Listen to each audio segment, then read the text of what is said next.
नमस्कार मेरे दोस्तों। आज हम एक नया पाठ पढ़ेंगे, संचार माध्यमों को समझाना।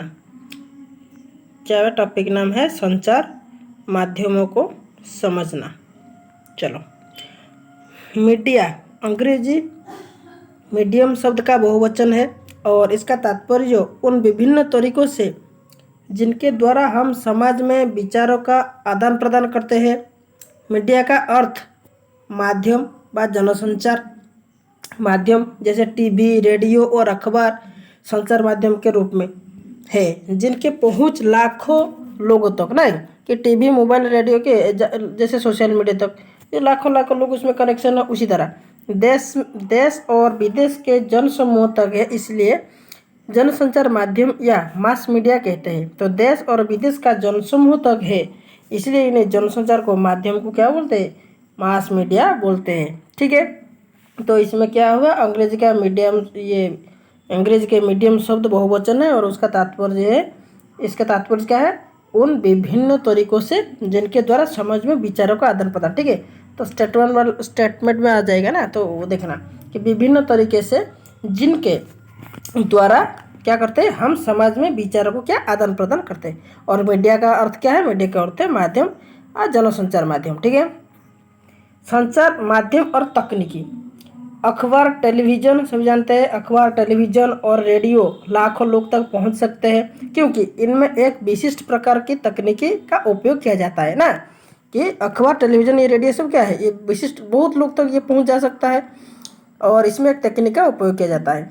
जनसंचार माध्यम के इस्तेमाल में लाई जा रही तकनीकी निरंतर बदल रही है। जो जनसंचार के माध्यम जो तकनीक दिन भर क्या रहते हैं, थोड़ी बदलती रहती है और मशीनों के बदलकर आधुनिकता बनने के संचार माध्यम को अधिक लोग तक पहुंचने में मदद मिलती है। तो क्या है, जो नया नया सब निरंतर बदलते रहते हैं और आधुनिक बनाने में संचार माध्यम का क्या होता है, अधिक लोग तक पहुंचने के मतलब मदद मिलता है। ठीक है, जनसंचार माध्यम में आज संपूर्ण विश्व एकजुट कर दिया है। क्या जनसंचार सबको एकत्र बांध के रखा है ये मीडिया।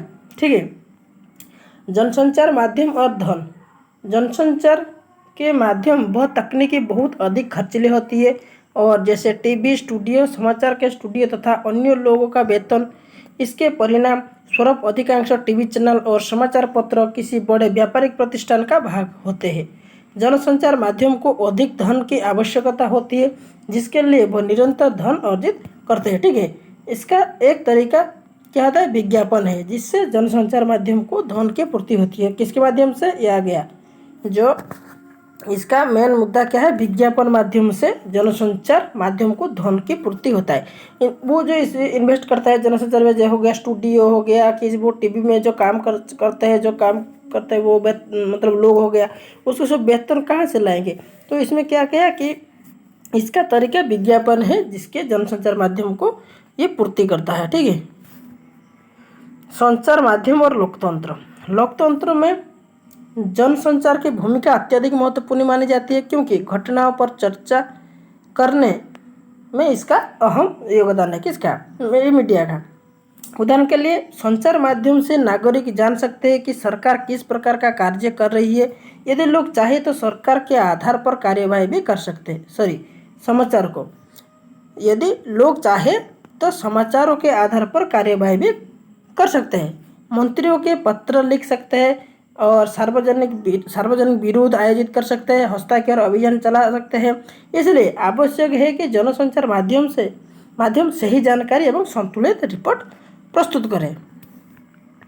संतुलित रिपोर्ट क्या है? संतुलित रिपोर्ट वो होती है किसी भी विषय पर दृष्टिकोण से चर्चा की जाती है, फिर पाठक को स्वयं अपनी राय बनाने के लिए स्वतंत्र छोड़ दिया जाता है। स्वतंत्र संचार माध्यम से तात्पर्य है कि उनके द्वारा दिए जाने वाले समाचार को कोई भी नियंत्रण या प्रभावित ना करे। ठीक है, तो संतुलित रिपोर्ट क्या हुआ कि संतुलित रिपोर्ट वो होती है किसी भी विषय पर दृष्टिकोण से चर्चा की जाती है, किसी भी दृष्टिकोण से, फिर पाठक को स्वयं अपनी राय बनाने के लिए स्वतंत्र छोड़ दिया जाता है।